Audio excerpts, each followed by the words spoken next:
하나님 말씀은 에베소서 6장 5절에서 9절입니다. 하나님 말씀은 에베소서 6장 5절에서 9절까지입니다. 다 찾으셨나요? 우리 한 절씩 교독하고 마지막 절은 합독하겠습니다. 종들아, 두려워하고 떨며 성실한 마음으로 육체의 상전에게 순종하기를 그리스도께 하듯 하라.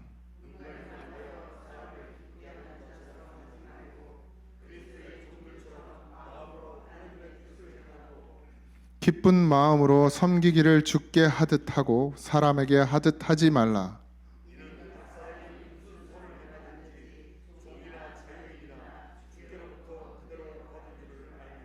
다 같이요. 상전들아, 너희도 그들에게 이와 같이 하고 위협을 그치라. 이는 그들과 너희의 상전이 하늘에 계시고 그에게는 사람을 외모로 취하는 일이 없는 줄 너희가 알미라. 아멘. 할렐루야. 지금 우리가 에베소 6장에서 계속 해서 이 가정을 어떻게 세워가는지에 대해서 5장에서 6장까지 계속해서 살펴보고 있는데 아내와 남편과의 관계, 자녀와 부모와의 관계, 또 오늘은 종과 상전의 관계에 대한 이야기를 통해서 공통적인 것은 그거죠. 한쪽만 잘해서 되어지는 것이 아니라 다 예수님으로 서야 되는데 물론 다 예수님으로 해야 하지만 어떤 가정은 누구는 믿고 누구는 믿지 않기 때문에 그러면 도대체 어떻게 해야 될까라는 답이 나오지 않는 상황들이 있는데 믿음을 지켜 나감에 있어서만큼은 포기하지 마시고 그럼에도 불구하고 예수님의 마음으로 섬기는 것도 또한 포기하지 마십시오. 그럴 때 가정에 구원이 있습니다. 나를 나타내고 나를 드러내면 거기에는 구원이 없어요. 예수님을 나타내고 예수님을 드러내야 그 가정에 구원이 있습니다. 오늘은 종과 상전에 대한 이야기를 하는데 지금 이 에베소 교회를 향한 바울의 메시지거든요. 물론 이것이 지금 우리에게 주시는 주님의 메시지이기도 하지만 이 당시에 그 교회의 상황에 대한 이야기를 하고 있는 거죠. 제가 아내와 남편을 이야기할 때도 했지만 그 당시의 여자는 사람이 아니었어요. 죄송합니다. 그 시대에 그 나라에서는 여자는 거의 뭐 취급을 안 했어요. 그러니까 남편임에도 불구하고 아내를 사랑하는 것이 아니라 아내를 소유하는. 그래서 뭐 대화가 있고 지금처럼 이렇게 알콩달콩 대화가 있는 것이 아니고 우리 옛날 어르신들처럼 너는 밥이나 차리고 밥상이나 차려와, 치워, 물 떠와, 뭐 이런 이 정도의 대화하지 뭐 사랑을 나누고 뭐 그런 나라가 아니고 그런 시대가 아니고 여자에 대해서 특히나 더군다나 하와가 죄를 져서 그런지 어쨌든 그런 시대의 아내와 남편에 대한 문제를 바울이 이렇게 다루고 있다는 거예요. 이게 쉽지 않은 문제입니다. 자녀와 부모도 마찬가지입니다. 자녀는 제가 그때도 얘기했죠. 이스라엘에서 자녀에 대해서 그 시대에 에베소 교회는 또 이방 교회잖아요. 이방 지역이고 그 시대의 자녀에 대해서는 되게 불편한 존재로 여겼습니다. 뭐 그렇게 뭐 지금처럼 지금은 또 너무 심해. 내가 봐도. 우리 시대가 적당했던 것 같아요.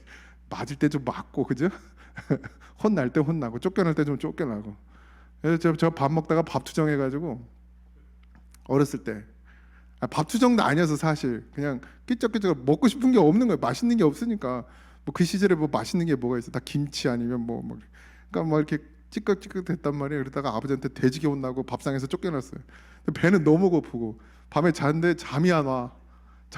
너무 배가 고파서 그래가지고 몰래 그 부엌 옛날 부엌 아시죠?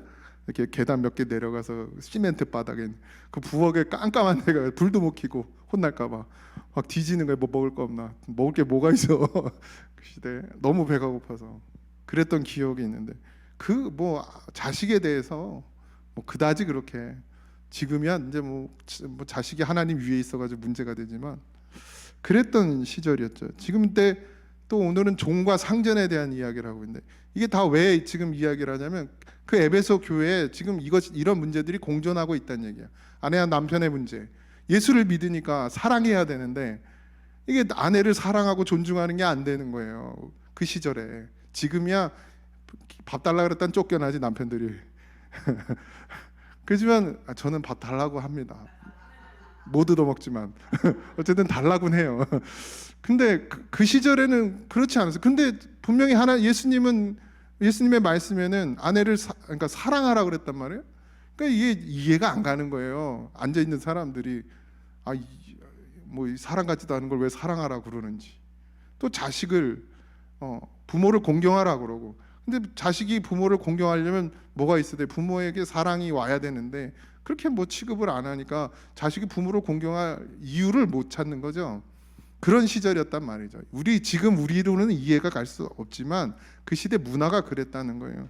지금 또 종과 상전의 이야기인데 우리나라도 예전에 그랬어요. 처음에 복음이 들어왔을 때 약 조선 시대 뭐 이제 거의 끝날 무렵 이제 일제 시대 그때 복음이 들어왔을 때도 여전히 그때도 양반과 상놈이 존재했고, 그리고 뭔가 직업적으로도 아주 천한 사람이 있었고 좀 그래도 이렇게 존경받는. 근데 교회를 왔더니 뭐가 있어요? 쌍놈이 저기 앉아 있는 거야. 상놈이 저기 앉아 있어. 난 양반인데 이게 됩니까?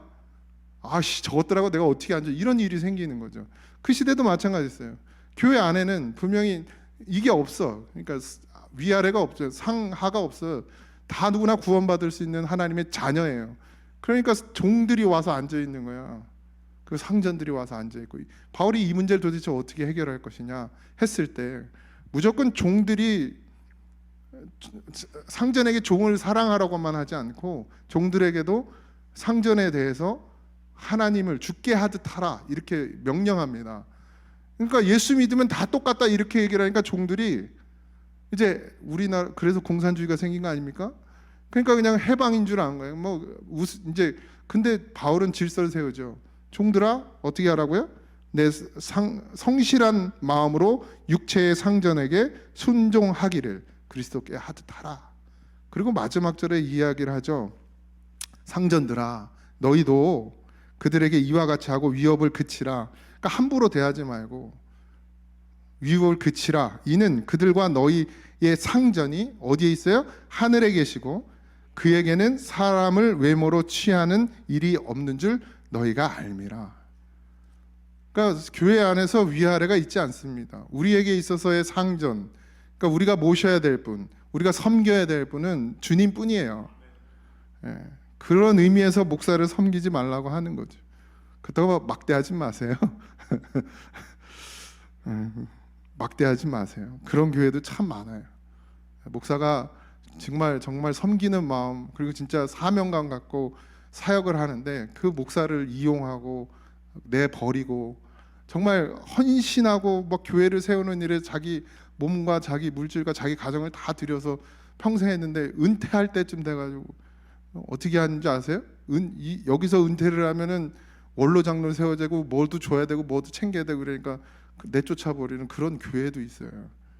그러니까 목사님들이 악착같이 그냥 또 그러는 거예요. 이게 말이 안 되는 교회의 모습이죠. 어쨌든 그래서 사도 바울은 서로 상호 간에 어떻게 해요? 그리스도의 마음을 가지고 하라 이렇게 이야기하고 있습니다. 이게 가장 성경적이고 가장 이상적이에요. 성경에서 말하는 직업은 그러니까 여기서 말하는 그러니까 종이고 상전이고 이런 직업은 잡이 아닙니다. 잡. 영어 써서 죄송한데 잡은 뭐죠? 밥을 먹으려고 하는 일이 잡이에요. 여기서 말하는 일, 그러니까 성경에서 말하는 직업은 먹고 사는 것이 아니라 콜링이에요. 콜링, 사명, 소명. 그걸 일이라고 해요.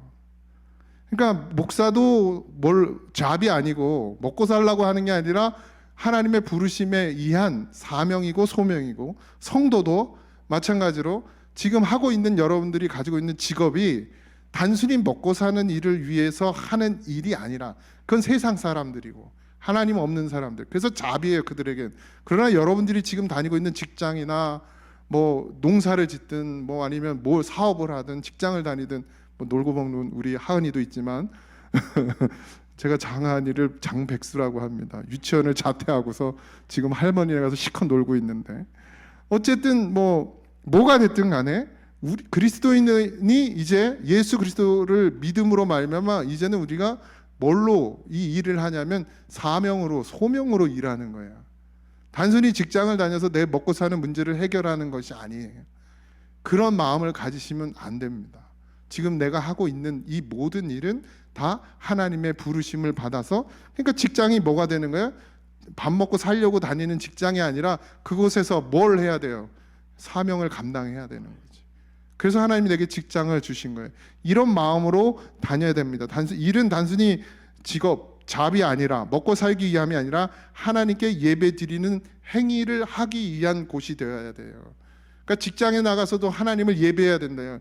그랬더니 또 누구는 성경책을 펴놓고 찬송가를 펴놓고 일은 안 하고 성경을 읽는 거예요. 그게 예배라는 거지. 그런 뜻이 아닙니다. 거기서 예수의 이름으로 열심히 살아내는 것, 그것이 뭐예요?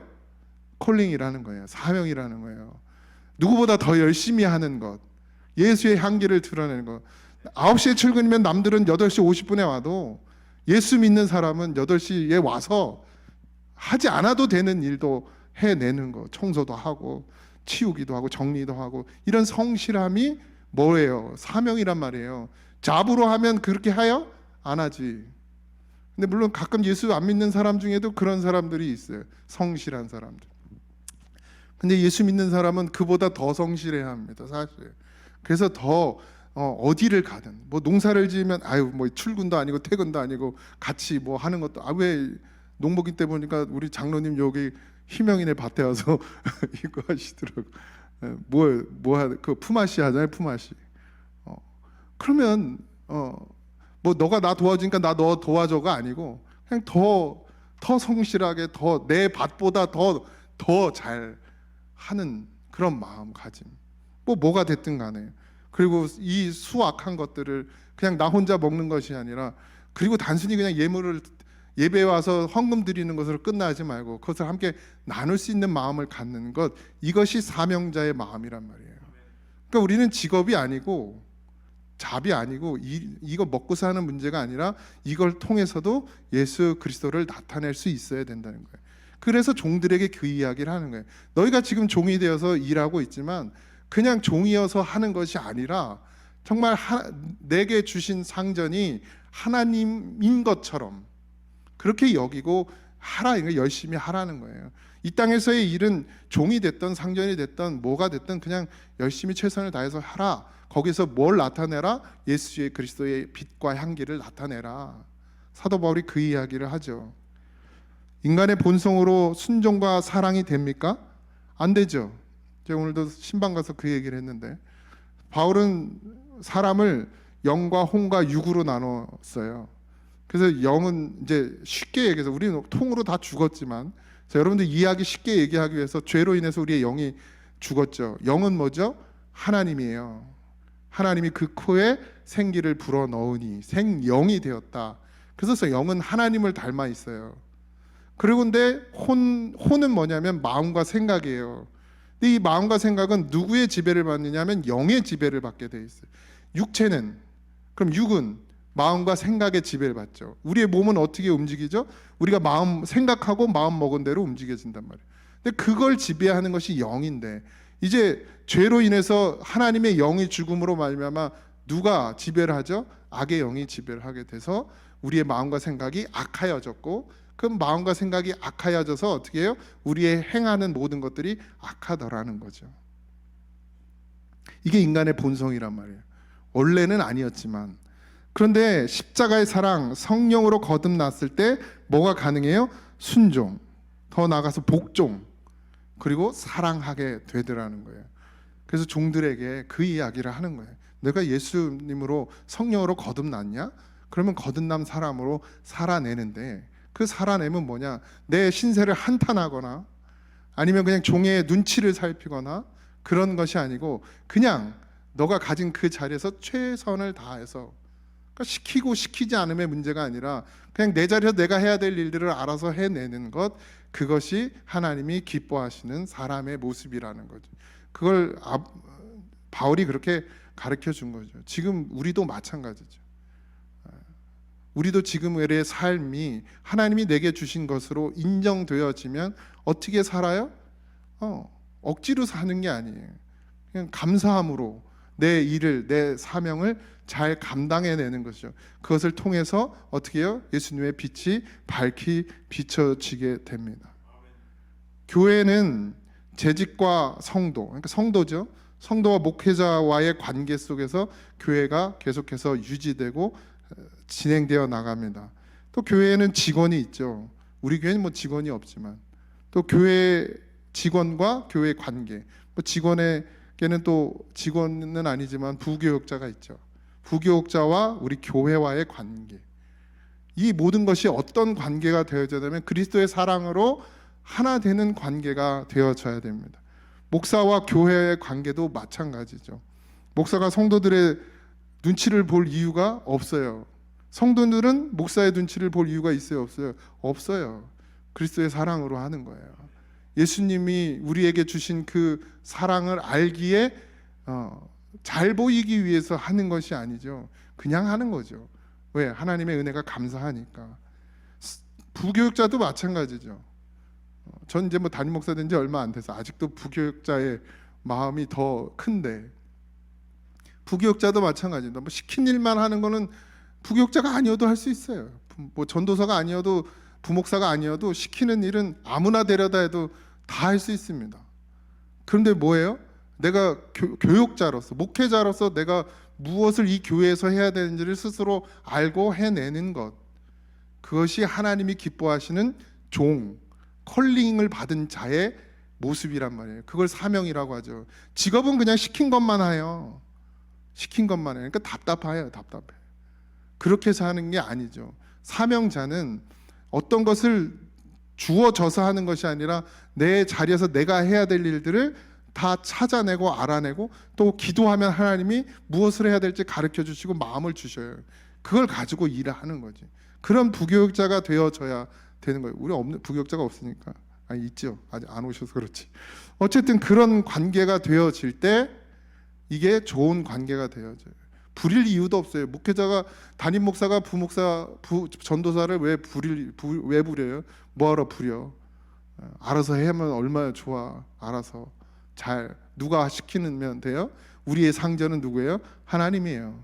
그러니까 주님이 주시는 마음으로 하면 교회는 잘 돌아가게 되어 있는데, 제가 그 아내 때문에, 아내랑 저는 그게 너무 달랐어요. 처음 결혼을 했는데 아내는 이제 그 대광교회라는 곳에서 사역을 했고, 그러니까 뭐 큰 교회들은 일지 써요. 가서 딴짓할까 봐. 그리고 막 정해줘. 하루에 몇 집 이상 신방할 것. 그래서 그걸 다 기록을 해서 보고서를 제출하게 돼서, 야, 그게 무슨 사역이냐 내가 그랬어요. 우리 아내한테. 그때 우리 아내 하는 말, 그렇게 안 하면 다 농땡이 친다. 다 딴짓한다는 거예요, 부교육자들이. 그래서 그건 하나님께 맡겨야지. 지금은 이제 저랑 좀 비슷해졌는데, 하나님의 이름으로 부름을 받은 사람들, 그것이 성도이든 목회자이든 다 뭘로 해요? 주의 뜻대로 하는 것이에요. 주님이 주시는 마음으로. 신방도 목사님이 하라고 그러니까 눈치 봐서 하는 게 아니고 그냥 만나야 하고 보고 싶고 찾아가야 하는 그런 마음을 주시면 그거 가야죠. 일이 아니니까. 우리는 먹고 살기 위해 하는 일이 아니기 때문에, 우리는 사명으로 하기 때문에. 그러면 담임 목사와 부목사는 그런 어떤 주종의 관계가 아니라 동역자의 관계가 되어지는 거예요. 동역자, 동행하는 거죠. 다 같이 주의 십자가 지고 가는 그 길을 걸어가는데 얼마나 더 정말 이 뭐랄까요? 그냥 저는 부교육자 보고 있으면 되게 그 뭐라지? 마음이 짠해. 왜? 이 어려운 길을 걸어가려고 하니까. 그러면서도 안타깝기도 하고 때로는 화가 날 때도 있죠. 저렇게 해서는 안 돼. 저런 모습이면 안 되는데 라는 생각이 들 때도 좀 그것도 제 교만이죠. 어쨌든 정말 이 길을 가고자 하는 그 마음이 너무 이쁘고 너무 사랑스러워요. 그리고 교회는 또 교회로서 이 교역자들을 대우해야 합니다. 그러니까 직원이기도 해요. 근데 요즘 옛날 목사님들은 그냥 부목사, 뭐 전도사 이러면 그냥 무조건 고생해야 된다고 그러면서 막 사례비는 개똥만큼 주고 일은 그냥 엄청나게 부려먹고 막 그랬었거든요. 요즘 그러면 큰일 나. 노동부에 신고 안 하는 게 다행이지. 요즘 신고하면 돼요. 우리 부목사 저기 부교육자들은 다 가르쳐 줘야지 신고하라고. 뭐 안 주면 신고해. 근데 그게 아니죠. 교회는 어떻게 해야 돼요? 정말 사랑하는 마음으로 교육자를 섬겨야죠. 목회자는 어떻게 하죠? 성도들을 주님의 마음으로 섬겨야죠. 이게 잘 되어지고 조화가 잘 이루어질 때 좋은 교회가 되는데, 목회자는 어떻게 하든 그냥 성도 뜯어먹으려고 그러고, 성도는 또 어떻게 하든 저 목사님 저거 이런 마음. 우리 교회는 안 그러니까 다행인데, 어떻게 하면 깎을까? 어떻게 하면 덜 줄까? 어떻게 하면 더 괴롭힐까? 이런 생각을 한다면 그 교회가 어떻게 바로 세워질 수 있고 그 목회자가 어떻게 바로 갈 수 있겠습니까? 성도도 마찬가지죠. 목사가 그냥 맨날 잔소리하고 막 그냥 어떻게든 짜내서 조금이라도 더 빨대 꽂아서 빨아먹을 생각만 하면 그 교회가 어떻게 건강하게 세워질 수 있겠어요? 근데 오늘 주님의 말씀처럼 어떻게 하라고요? 죽게 하듯 하라. 그리스도께 하듯 하라. 성도는 목회자를 그리스도께 하듯 하고, 목회자는 성도에게 그리스도께 하듯. 물론 하나님의 종이지만 성도를 섬기기 위해서 예수님도 우리를 섬기기 위해 오셨던 것처럼 목회자도 여전히 마찬가지로 그런 마음으로 주의 길을 걸어가야겠죠. 그런 좋은 관계가 되어질 때 그때 아름다운 향기가 교회에서 나는 것입니다.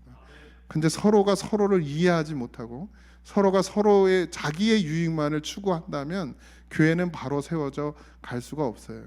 그러니 정말 아름다운 것은 어떻게 하든 성도들은 목회자를 더 섬기려고 하고, 목회자는 어떻게 하든 성도들에게 더 부담을 주지 않고 아픔을 주지 않고 그들을 예수의 사랑으로 이끌어 가려고 하는 그런 아름다운 조화가 이루어질 때 그때 교회는 정말 하나님이 원하시는 교회로 세워질 것입니다. 그래서 화해와 용서와 사랑의 일치가 있어야, 그래야 교회는 바로 세워질 수 있어요. 목회자가 주님을 사랑하듯 성도를 사랑하고 섬기고, 성도와 교회는 주님을 사랑하듯 그렇게 목회자를 섬기는 그런 모양으로 가질 때 그때 교회는 아름답게 세워질 것입니다. 종과 상전의 관계일지라도 어떻게 해야 된다고 그랬어요? 하나님이 최고의 상전이고 우리가 섬겨야 될 분은 하나님이시고 우리는 서로 뭐 해야 되는 관계예요? 이해하고 용서하고 화해하고 사랑해야 되는 그런 관계라는 것을 오늘 사도 바울이 종과 상전의 모양으로 이렇게 설명해 주고 있어요. 우리는 어떤 마음을 가지고 계십니까? 우리는 어떤 마음이에요? 여러분들은 어떤 마음으로 지금 여러분의 일터에서, 여러분의 가정에서, 여러분의 교회에서 어떤 마음으로 지금 어떤 자세로 여러분들이 교회를 섬기고 있고 일터에서 어떤 자세로 여러분들이 섬기고 있습니까? 내가 조금 더 하려고 합니까? 아니면 난 조금 덜 하려고 합니까? 아니면 내가 더 나서려고 내가 앞서 가려고 합니까? 내가 주님이 주신 마음으로 정말 헌신하고 봉사하려고 하고 있습니까? 아니면 여전히 누가 하겠지 하는 그런 마음으로 계십니까? 정말 주님만 아시겠죠. 여러분들 주님이 주시는 마음으로 하십시오. 상전들아 너희도 그들에게 이와 같이 하고 위협을 그치라. 그러니까 서로에게 아픈 마음을 주지 마세요. 기쁜 마음으로 섬기기를 죽게 하듯 하고 사람에게 하듯 하지 말라 그랬습니다. 교회에서는 물론 그것이 외식이 되고 가식이 되면 안 돼요. 그냥 내가 누구니까, 내가 목사니까, 내가 장로니까, 내가 권사니까, 내가 집사니까 그래서 하는 것이 아니라 정말 예수의 사람으로 성도로서 어떻게 하라고요? 기쁜 마음으로 섬기기를 죽게 하듯 하고 사람을 대하듯 하지 말라는 거예요. 이해관계가 아니고, 우리는 이해관계가 아닙니다. 가족이 이해관계인가요? 가족은 이해관계가 아니에요. 그냥 너가 우리 저기 결혼식 왔으니까 나도 가고, 쟤는 나랑 관계가 없으니까 안 가고, 이런 관계면 그건 교회가 아니에요. 제가 그래서 맨날 얘기하잖아요. 정말 축하해 주라고. 왜요? 가족이란 말이에요. 우리 교회 청년이 결혼하면 사실 우리 교회 성도들 다 가야 되는 거예요. 물론 요즘엔 다 가면 부담스럽더라고. 밥값이 너무 비싸가지고. 제가 제일 인상적이었던 게 예전에도 말씀드렸지만 어떤 교회가 청년 하나가 결혼을 하게 되니까 거기는 막 몇천 명이에요 성도가. 청년 하나가 결혼하니까 딱 이제 그 다행히 두 청년이 그 교회에서 만나서 결혼을 했나 봐요. 그러니까 목사님이 이렇게 세우더니 그 약속한 게 있는데 그 교회 청년이 결혼을 하게 되면은 둘 다 교회 청년일 경우에는 이제 하나인지 모르겠는데 하여튼 결혼을 하게 되면 온 성도가 이제 10,000원씩 내기로 했대요. 그 당시 벌써 20 몇 년 전 얘긴데 10,000원씩. 그럼 몇천 명이니까 꽤 되겠죠? 나는 그게 맞다고 생각해요. 물론 뭐 10,000원이 큰 돈은 아니지만 우리 교회에서 누군가 좋은 일이 생기면 그게 결혼이 됐든 돌이 됐든 뭐가 됐든 나랑 이해관계가 있어서 가는 게 아니에요. 우리 교회니까 고잔제일교회 성도니까 가야 되는 거예요. 내 가족인데. 물론 바빠서 못 갈 수도 있죠. 그럼 뭐 보내면 되지. 더 좋지 그러면. 근데 뭐가 됐든 관심을 갖고 남의 일이 아니잖아요. 내 일이에요. 내 일. 뭐 성도가 결혼하면 그게 목사 일이에요? 목사만 가면 돼? 아니에요. 우리 모두의 일이란 말이에요. 모두가 기뻐해야 될 일이죠. 딴 데 팔려가면 좀 안타깝긴 하지만 이게 교회라는 거예요. 이게 교회. 그리고 이게 공동체라는 거예요. 단순히 그냥 육신의 피로 섞이지 않았지만 육신의 피보다 더 끈끈한 예수의 피로 우리는 한 형제요 한 자매라. 이게 말은 그렇게 고백해놓고 뭔 잔치 있다고 그러면 딱 보고서 나랑 상관없어 이러고 딱 보고 이러면 문제라는 거죠. 서로 사랑으로 해야 합니다. 물론 그 일을 위해서 저도 정말 낮아져야겠죠. 주님이 가신 그 길 가야 하니까요. 뭐 저를 섬기라고 하고 막 나한테 잘하라 그래 뭐 그런 말 할 필요도 없고 여러분도 마찬가지. 근데 기도해 드릴 테니까 얘기하세요. 우리 이순영 원사님 무릎이 아픈데도 나한테 기도해 달라고 소리를 못 해가지고 내가 하도 그거 다 육신의 거 썩어질 것이라고 그랬더니 이젠 기도도 안 받으려고 그래. 오늘 신방 가서도 그랬는데 자녀 문제가 있으면 언제든지 요청하라 기도하겠다고. 기도해요. 아니 꼭 급한 것만 하려고 하지 마시고 막 수술이나 받아야 막 기도해달라고 그러고 그러지 마시고 언제든지 아프면 기도해달라. 아니 무슨 목사가 아무리 그랬다고 뭐 제가 썩어질 것 뭐 위해서 기도해달라고 한다고 막 혼낼 것 같아요.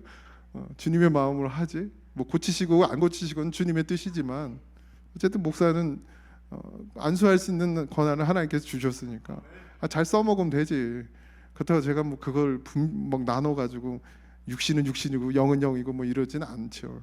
그러니까 언제든지 요청하시고 그리고 제발 저를 너무 위한다고 막 물론 너무 찾아와도 문제지만 또 너무 그냥 나를 위해 주느냐고 막 목사님 바쁘신데 뭐 내가 뭐 그러지도 마세요. 요청할 거 있으면 신방해야 될 거 있으면 기도해야 될 거 있으면 우리 시민아 권사님처럼 냈다 전화하세요.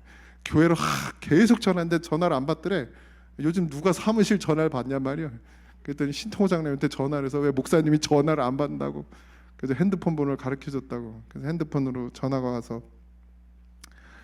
많이 아프셨대요. 그래서 119 실려서 병원도 갔다 오시고. 근데 또 쌩쌩해. 요만큼만 더 넘어갔으면 돌아가실 거였다고 병원에서 그러더라고요. 근데 또 안 돌아가시고 다시 이렇게 갔더니 되게 씩씩 왜 불렀어요? 내가 그랬어요. 안에 하나도 안 아파 보이더라고. 대려 한선정 찬장님이 더 아파 보여. 잘 듣지도 못하시고 그런데 그냥 부르세요. 불러. 그래서 어떻게 할까요? 전화로 기도해 드릴까요? 찾아갈까요? 그랬더니 찾아오면 더 좋죠 이러시더라고요. 그 다음날 아침에 찾아가서 기도해 드리고 한참 얘기하다 왔는데 그래서 그랬어요. 왜 하나님이 안 데려가시는지 모르겠다 했더니 권사님이 기도꾼인데 기도를 안 물려줘 가지고 성도들이 하나도 교회 와서 기도를 안 한다고. 그래서 권사님 뭐 못 돌아가시는 거라고 내가 그랬는데.